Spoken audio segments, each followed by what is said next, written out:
Imagina acordar amanhã com um som que não parece trovão. É um zumbido grave, metálico, que cresce até virar um estalo seco. E silêncio absoluto. O que acabou de morrer não foi uma lâmpada, foi um transformador de 300 toneladas, a poucos quilômetros da tua casa. Neste exato momento, um predador invisível viaja a mais de 1 milhão de quilômetros por hora em direção ao Brasil. Quando ele chegar, você não vai ter muito tempo para se despedir da sua vida elétrica. O que está vindo não é ficção nem profecia mística. É o resultado natural de uma única erupção solar alinhada com o ponto mais frágil do campo magnético da Terra, exatamente em cima do Brasil. Em uma frase direta, uma supertempestade solar pode usar o próprio escudo magnético do planeta como arma, induzir correntes elétricas invisíveis no solo e danificar fisicamente os transformadores que sustentam o país. Se o dano for grande o bastante, não é mais um apagão, é uma reconstrução nacional. E no meio disso tudo, o que vai desaparecer primeiro não é só a luz, é a tua água e o teu dinheiro. Hoje você vai viajar desde o nascimento dessa tempestade solar até o momento em que os transformadores começam a gritar.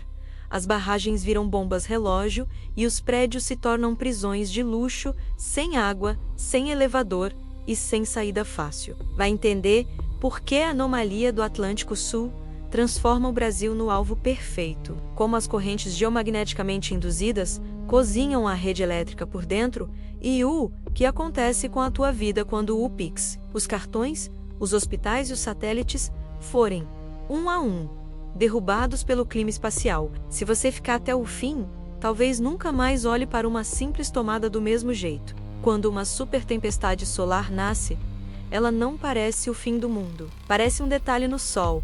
Um arco de luz se contorce, um filamento escuro se rompe e, de repente, uma quantidade absurda de matéria e energia é cuspida para o espaço em direção ao nosso planeta. É o que os cientistas chamam de ejeção de massa coronal, uma nuvem colossal de plasma e campo magnético atravessando o espaço a centenas de quilômetros por segundo, capaz de percorrer os 150 milhões de quilômetros que nos separam do Sol em 1 ou 2 dias. Pensa no Sol como um reator nuclear furioso, cercado por linhas de campo magnético que vivem se torcendo e se rompendo. Quando essas linhas cedem de um jeito específico, elas disparam esse canhão de plasma, carregado de prótons e elétrons de alta energia. A maioria dessas erupções não acerta ninguém. Acontece do outro lado do Sol, aponta para longe da Terra, se perde no vazio. O problema começa quando esse canhão invisível está perfeitamente alinhado com a nossa órbita e com o nosso campo magnético. É aí que um fenômeno astronômico se transforma em ameaça direta à nossa infraestrutura.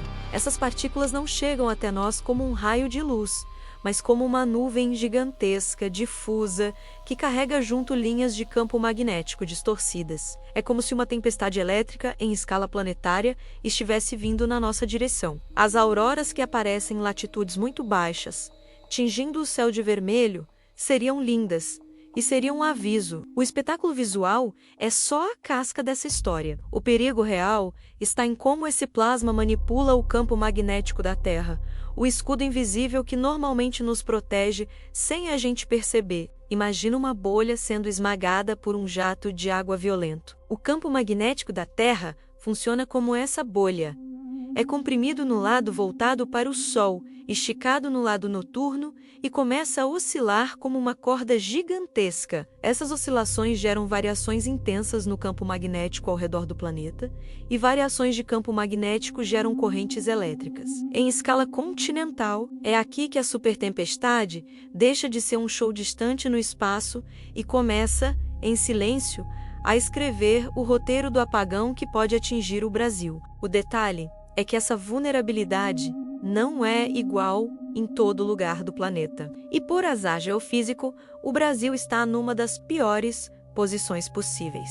Existe uma área específica do planeta onde o escudo magnético da Terra é mais fraco, como se alguém tivesse amassado esse campo para baixo. Essa região fica sobre o Atlântico Sul e parte do território brasileiro e é conhecida como anomalia do Atlântico Sul. Se a Terra usasse um colete à prova de balas magnético, o Brasil estaria usando uma camiseta de papel. Em vez de desviar partículas de alta energia com a mesma eficiência que em outros lugares, o campo magnético ali deixa essa radiação chegar muito mais perto da superfície. Satélites em órbita baixa conhecem bem essa região. Quando passam por cima da anomalia do Atlântico Sul, sensores registram mais ruído, mais falhas, mais erros. Algumas missões desativam sistemas sensíveis ao atravessar essa área, só para não serem danificadas pela radiação extra. Agências espaciais monitoram esse ponto fraco há décadas. Não é teoria conspiratória, é um problema conhecido de engenharia espacial. O que muda tudo é imaginar essa fragilidade durante o pico de uma supertempestade solar. Agora junta as peças. Um canhão de plasma alinhado com a Terra. Uma região em que o campo magnético é mais fraco, exatamente em cima do Brasil, e uma civilização dependente de energia elétrica em cada gesto. Em um evento solar moderado, a anomalia do Atlântico Sul já é uma dor de cabeça técnica. Em uma supertempestade, ela vira um alvo. O fluxo de partículas energéticas encontra menos resistência nessa área e consegue interagir de forma muito mais agressiva com o campo magnético e com as camadas superiores da atmosfera exatamente sobre nós. Na prática, isso aumenta muito as chances de gerar correntes geomagneticamente induzidas intensas no solo brasileiro. Esse buraco no escudo não é algo que se resolve com obra, com lei ou com investimento. Ele está ligado ao núcleo da Terra, à forma como o nosso campo magnético global se organiza. É uma fraqueza estrutural do planeta, estacionada em cima de uma das maiores redes elétricas interligadas do mundo. Ter esse escudo rasgado é a primeira parte do problema. O que transforma isso em desastre é o tipo de corrente elétrica que nasce quando a tempestade solar finalmente empurra esse campo deformado. Antes disso, vem o relógio. O Sol dispara. Primeiro chega a luz, depois, o impacto. Quando o Sol lança uma erupção gigante, a luz sai na frente. A radiação luminosa viaja à velocidade da luz e leva cerca de 8 minutos para sair da superfície solar e alcançar a Terra. Ou seja, quando telescópios e satélites registram o clarão, ele já aconteceu faz vários minutos. É como ver em replay o frame inicial de um acidente, sabendo que o resto da cena ainda está em curso e não tem como ser pausado. A nuvem de plasma, a tal da CMI, é muito mais lenta. Pode levar de 10, 12, 24 horas até chegar, em alguns casos extremos, um pouco menos de um dia, em outros, mais. Esse atraso cria uma janela inquietante. Do ponto de vista científico, é uma raríssima oportunidade. Dá tempo de medir, calcular, prever. Do ponto de vista humano, é pior. Dá tempo de saber que algo muito grande está vindo, mas não dá tempo de mudar o fato de que estamos exatamente onde estamos. Sondas posicionadas entre a Terra e o Sol avisam quando a frente de choque da CM está prestes a atingir a magnetosfera. Agências conseguem estimar o momento e a intensidade do impacto usando dados de vento solar, densidade e campo magnético daquela nuvem. Em um cenário ideal, isso serviria para acionar protocolos, colocar satélites em modo de segurança, ajustar cargas em redes elétricas, desligar temporariamente partes mais vulneráveis do sistema. Na prática, em um país do tamanho do Brasil, essa janela é curta demais para reorganizar uma infraestrutura inteira. Agora imagina que você é uma das poucas pessoas que está acompanhando esses gráficos. Você sabe que uma tempestade de classe Carrington, do tipo que em 1859 fez linhas de telégrafo pegarem fogo, está alinhada com a Terra. Você olha em volta, metrô lotado, filas em padarias, trânsito travado, gente discutindo qualquer coisa no celular. Não há céu escuro, não há sirenes, não há sinal externo de que um relógio começou a contar. É como ser um personagem de filme de desastre, que já viu o roteiro, e não tem para onde fugir, e isso ainda acontece antes do primeiro interruptor parar de obedecer. Quando a nuvem de plasma finalmente atinge o campo magnético da Terra, o que era previsão se transforma em realidade física. E aí nasce o inimigo mais perigoso dessa história. Um tipo de eletricidade que ninguém pediu, mas que encontra aqui embaixo tudo o que precisa para atacar. Quando o plasma da CMI atinge o campo magnético, não é um choque seco. É como uma mão gigantesca agarrando as linhas de força da magnetosfera, puxando, amassando, esticando. A bolha magnética que nos envolve é comprimida do lado diurno, arrastada do lado noturno, as linhas se reconectam, estalam, se rearranjam. Cada uma dessas mudanças rápidas no campo magnético gera, por pura física, correntes elétricas. Essas correntes são as GIC, correntes geomagneticamente induzidas. Elas não nascem dentro de uma usina, não passam por um disjuntor, não pedem permissão, começam a fluir pela crosta terrestre e por qualquer estrutura condutora longa o suficiente. Cabos de transmissão, dutos metálicos, trilhos, até o próprio solo. Imagina o continente inteiro virando, sem querer, um circuito elétrico. Enquanto a tempestade solar chacoalha o campo magnético, as GIC se espalham como uma espécie de vampiro elétrico que sobe pelo fio terra da infraestrutura. Essa corrente se comporta quase como uma corrente contínua muito lenta, entrando em um sistema projetado para operar com corrente alternada a 60 Hz. Ela entra pelos aterramentos das subestações, atravessa o núcleo dos transformadores, sai para o solo muitos quilômetros adiante.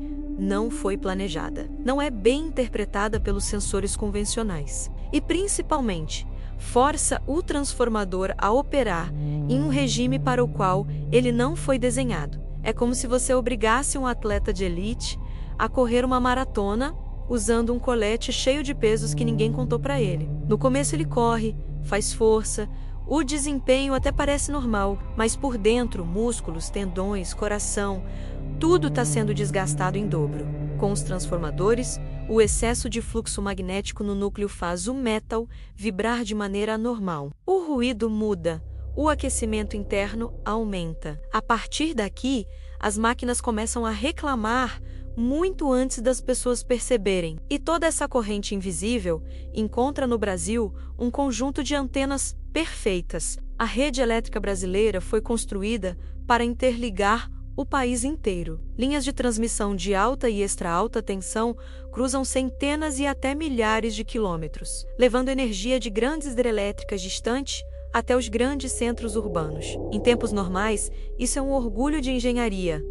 O Sistema Interligado Nacional permite equilibrar geração no norte com consumo no sudeste, usar melhor os recursos, evitar apagões locais. Em uma supertempestade solar, essa mesma interligação vira uma fraqueza. Pensa nessas linhas como antenas metálicas gigantes esticadas de um lado ao outro do mapa. Quando o campo magnético oscila, ele gera diferenças de potencial ao longo do solo. Pontos separados por centenas de quilômetros passam a ter tensões levemente diferentes entre si. As linhas de transmissão conectam esses pontos. Resultado: a GIC ganha uma estrada pronta, de baixa resistência, para circular. Em vez de transportar apenas a corrente alternada que alimenta casas e indústrias, as linhas começam a carregar, por baixo, essa corrente lenta, suja, que entra e sai pelo aterramento nas subestações. O formato do Sistema Interligado Nacional faz com que algumas rotas sejam ainda mais críticas. Linhas longas atravessando áreas de solo mais condutivo podem capturar correntes ainda mais intensas. Justamente as interligações que garantem segurança energética em dias calmos se transformam, durante a tempestade, em canais que espalham o problema a grandes distâncias. A rede, que deveria limitar o dano, passa a distribuí-lo. Enquanto isso, nas subestações, os gigantes de aço e cobre começam a cantar. Dentro de cada grande subestação, transformadores de alta e extra-alta tensão fazem o trabalho pesado de adaptar os níveis de tensão da rede. São máquinas de centenas de toneladas, cheias de óleo isolante, enrolamentos de cobre e um núcleo de ferro que canaliza o fluxo magnético. Em uma supertempestade, a GIC entra por baixo, pelo aterramento, atravessa o núcleo e empurra o transformador para uma zona de operação em que ele fica magneticamente saturado. Quando o núcleo entra em saturação, o fluxo magnético deixa de variar como deveria. O metal começa a se expandir e contrair de maneira desigual. A vibração muda, o som fica mais grave, mais sujo, mais irritado. É a magnetostrição. O núcleo literalmente tentando se deformar ao ritmo de um campo magnético que perdeu a delicadeza. Esse som, esse zumbido diferente, é o primeiro grito do transformador. Com o tempo, Se a GIC continua fluindo, o aquecimento interno aumenta. O óleo isolante esquenta além do ideal, gases começam a se formar. Pressão se acumula. Em casos leves, isso reduz a vida útil do transformador em anos. Em casos pesados, leva a falha violenta. O óleo ferve, válvulas de alívio disparam, a carcaça pode se romper. Jatos de fogo e fumaça tomam conta da subestação. Tempestades geomagnéticas do passado já destruíram transformadores grandes e deixaram milhões de pessoas no escuro. Agora imagina isso, não em um equipamento isolado, mas em vários, espalhados pela rede. Cada transformador crítico que está saturando e aquecendo é uma peça do coração elétrico do país, sob ataque. E a parte mais cruel é que, quando ele finalmente morre, não é só ele que cai, a malha inteira sente o impacto. Uma rede interligada como a do Brasil é feita para aguentar falhas pontuais. Uma linha cai, uma usina desliga, outra assume. Proteções automáticas entram em ação para evitar que o problema se espalhe. Isso funciona enquanto as falhas são raras e espaçadas. Em uma supertempestade solar, linhas saturadas, transformadores gritando e proteções automáticas, atuando ao mesmo tempo, cria uma situação muito diferente. Um único desligamento em um ponto errado pode ser o empurrão que derruba uma fileira inteira de dominós. Quando uma linha de 500 ou 800 kV desliga para se proteger, a carga que ela carregava precisa ir para outras rotas. Essas outras rotas já estão sob estresse, a frequência da rede começa a oscilar. Operadores veem números instáveis nas telas, tensões fugindo do ideal. Alarmes surgindo em cascata. Em pouco tempo, o que era uma rede sincronizada vira um conjunto de pedaços tentando sobreviver isolados. São regiões entrando em ilhamento elétrico, áreas que se desconectam do sistema para tentar se estabilizar sozinhas. Em menos de 15 minutos, isso pode significar centros urbanos inteiros mergulhando no escuro, enquanto outras áreas ainda têm luz por um tempo. A internet começa a oscilar.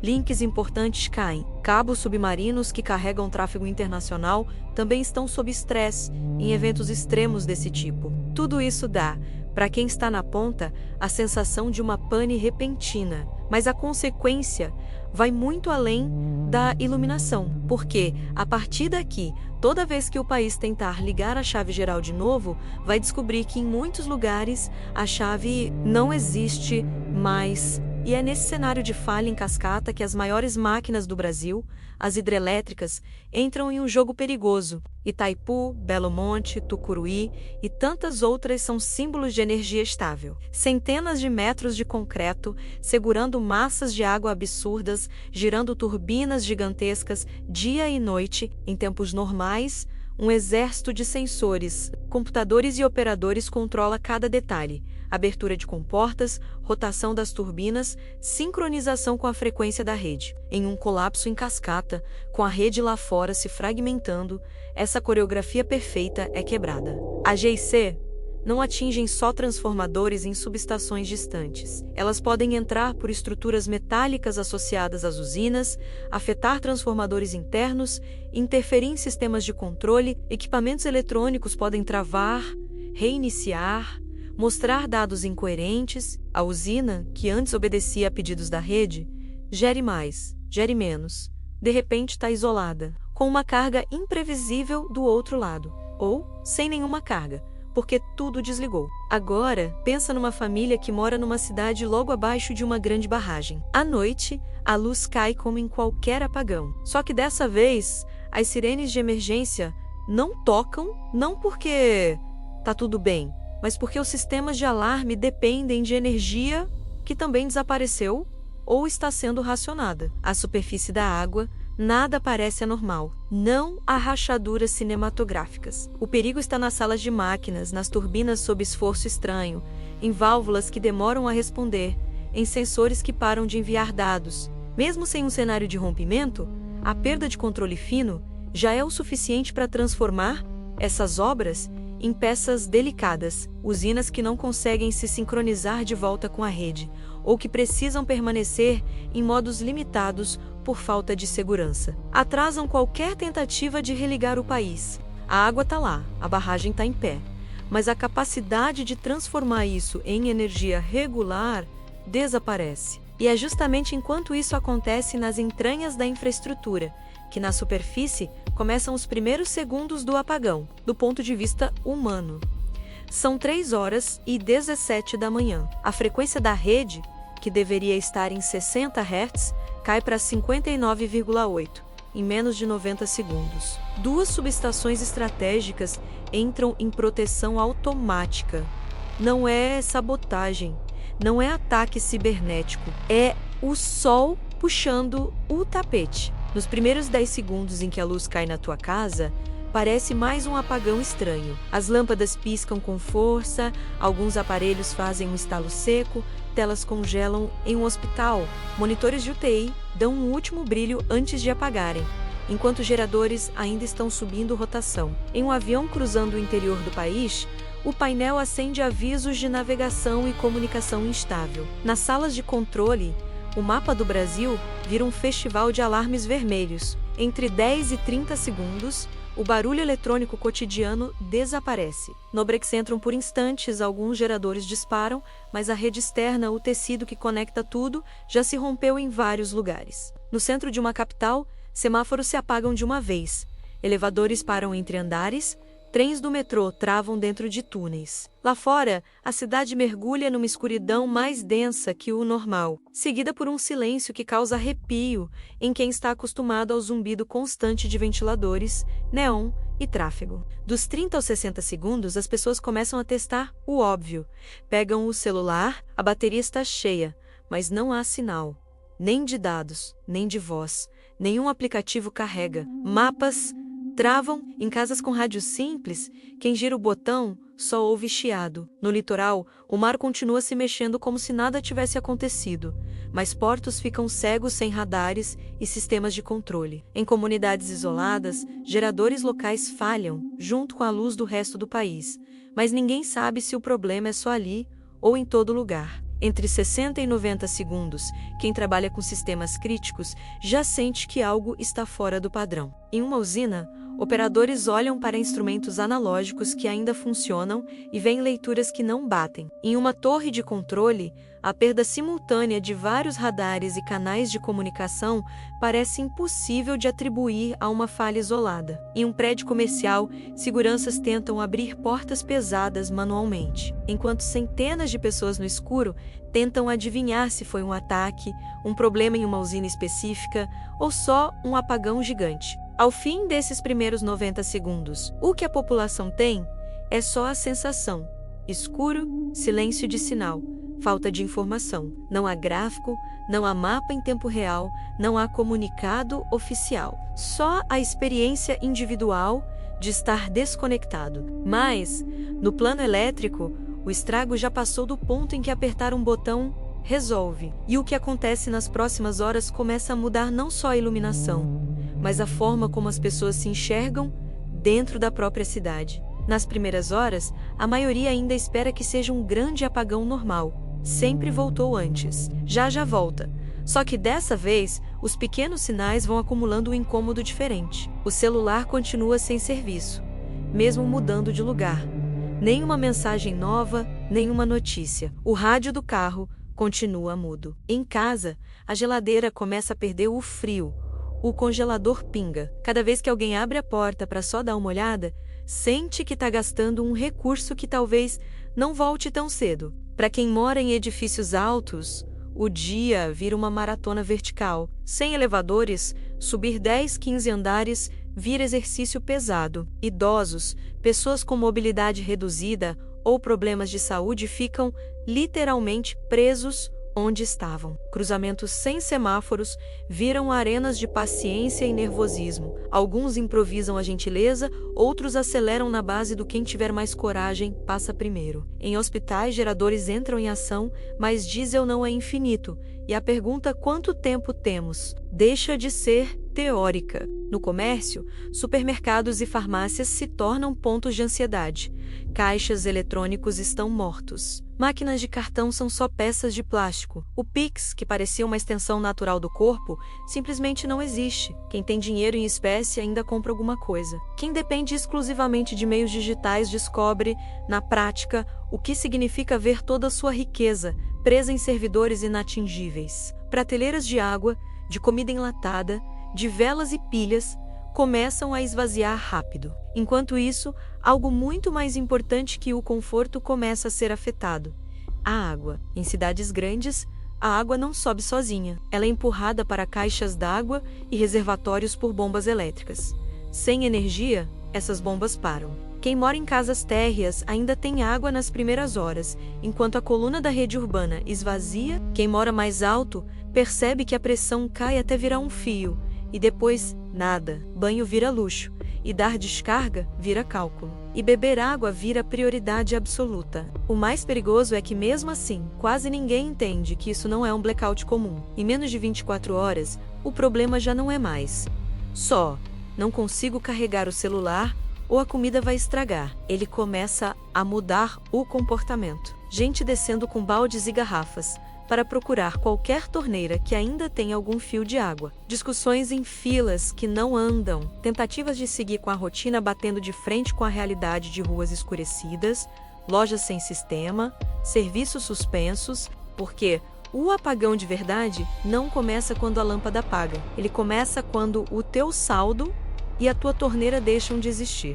Quando a queda se prolonga, a primeira grande coisa que morre não é a lâmpada, é o dinheiro, do jeito que você conhece, o saldo bancário, o limite do cartão, aquele número que aparece no aplicativo. Tudo isso são bits, informação guardada em servidores, data centers, nuvens que no fim das contas são edifícios cheios de máquinas, que também precisam de energia e de refrigeração o tempo todo. Se o pulso solar fritar transformadores em pontos estratégicos da rede, e se isso afetar data centers e infraestruturas que mantêm o sistema financeiro online, o que acontece não é perder o dinheiro em termos absolutos, mas perder o acesso. Você continua tendo algum valor em uma conta, mas não tem uma única forma de prová-lo ou usá-lo sem rede, sem sistema, sem banco. O teu dinheiro vira um fantasma, sem meios de pagamento. O comércio para. Sem comércio, as prateleiras dos supermercados não são repostas. Caminhões não chegam, bombas de combustível não funcionam, sistemas de logística travam. Em menos de 72 horas, a crise deixa de ser elétrica e vira logística básica. Quem tem água armazenada, comida simples, uma lanterna, pilhas, sai alguns passos na frente. Quem não tem, descobre que mora em uma cidade que depende, minuto a minuto, de coisas que ninguém vê. E a pergunta que parecia distante, quanto tempo para consertar, começa a ganhar uma resposta brutal quando você olha para os componentes que foram danificados lá atrás, na primeira hora. Um transformador de extra, alta tensão pode pesar 300 toneladas.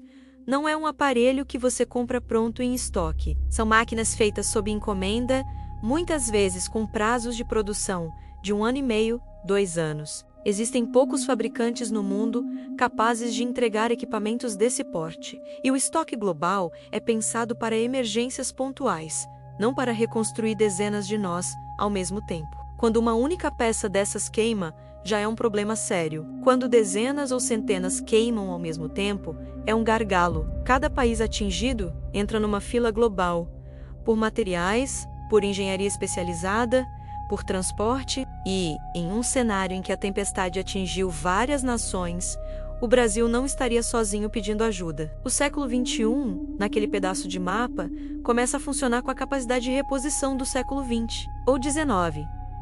Isso significa que a ideia de acordar e ver a luz voltar em poucos dias é uma ilusão, mesmo que algumas regiões consigam ligar geradores, aproveitar linhas menos danificadas, se reerguer parcialmente. A visão de um Brasil inteiro iluminado de novo como antes vira um projeto de longo prazo. Em muitos lugares, o século XXI acaba ali, e o que aparece no lugar não é um apocalipse cinematográfico de ficção científica, é algo mais banal e mais assustador.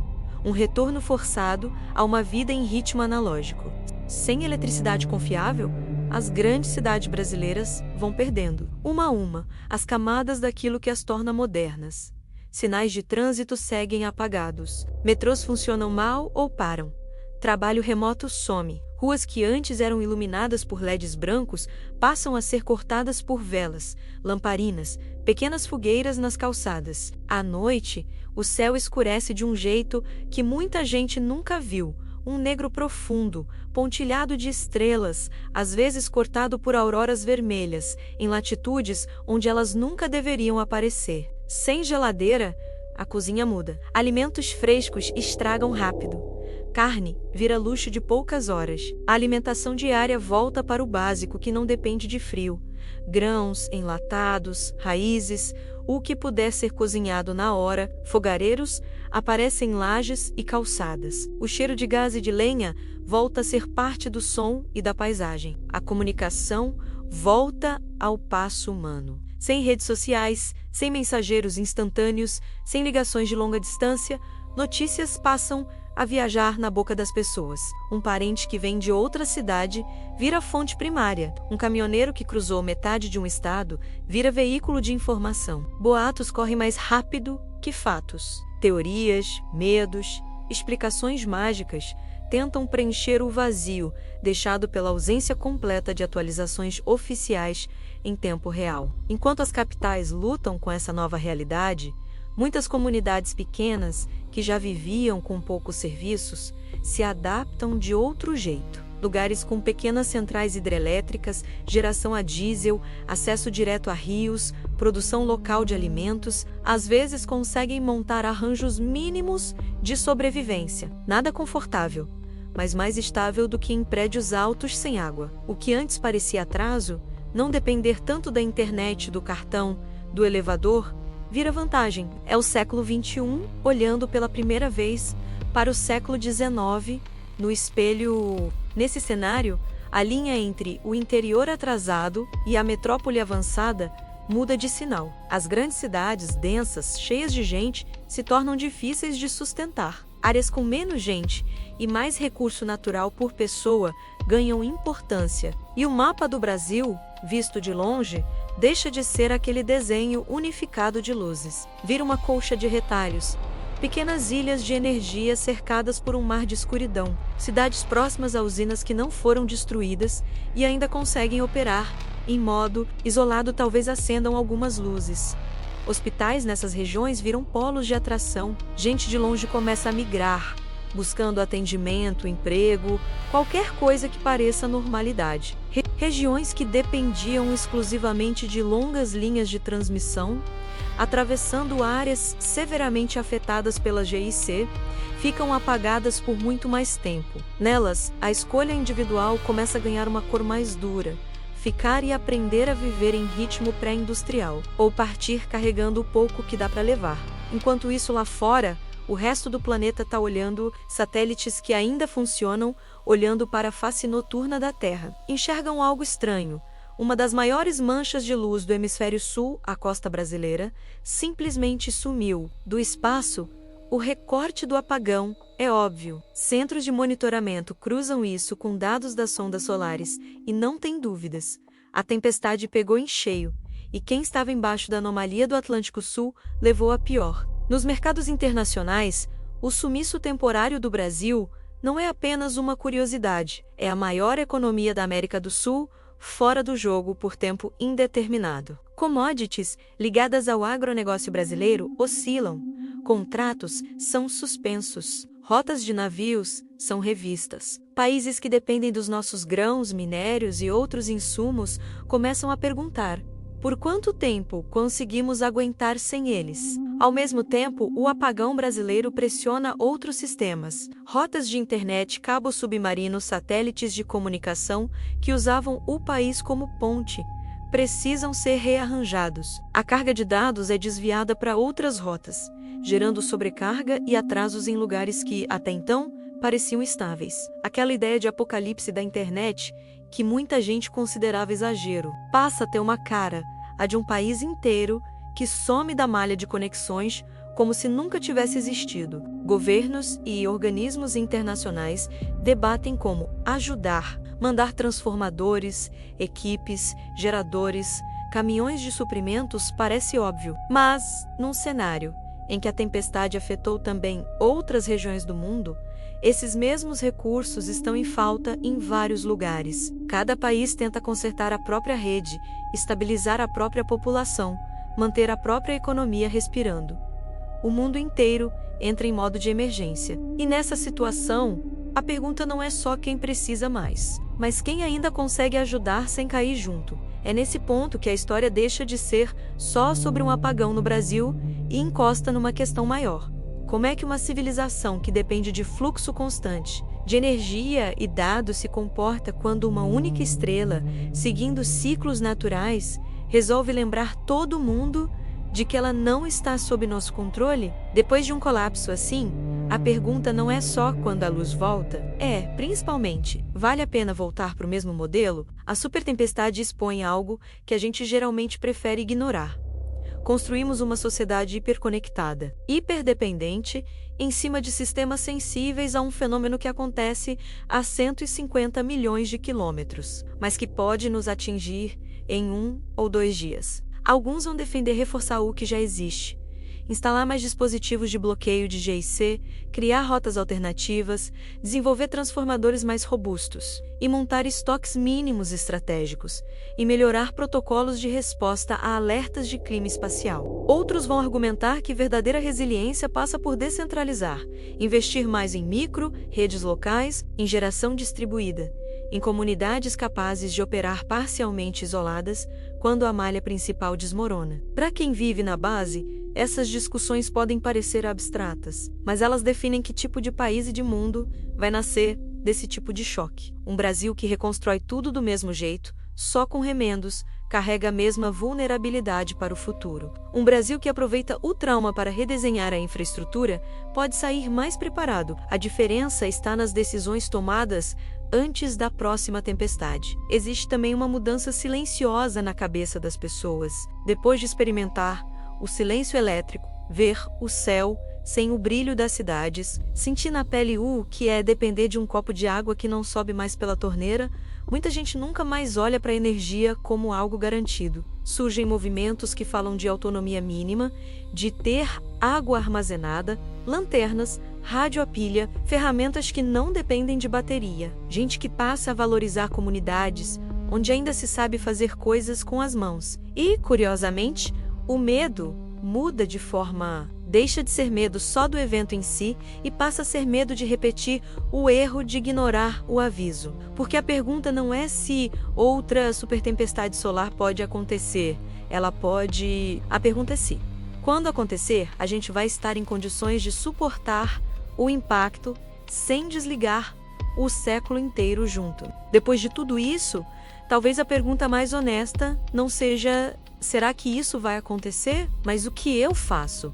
Sabendo que pode. Se um único evento no Sol é capaz de transformar o Brasil na maior ilha de escuridão do planeta, quanto da tua vida hoje está construído em cima da ideia de que a energia vai estar sempre lá, obediente toda vez que você pede? Que tipo de conhecimento você gostaria de ter antes de descobrir, na marra, que a tomada não é eterna? Se alguma coisa nesse vídeo te fez pensar, eu nunca tinha olhado para isso desse jeito.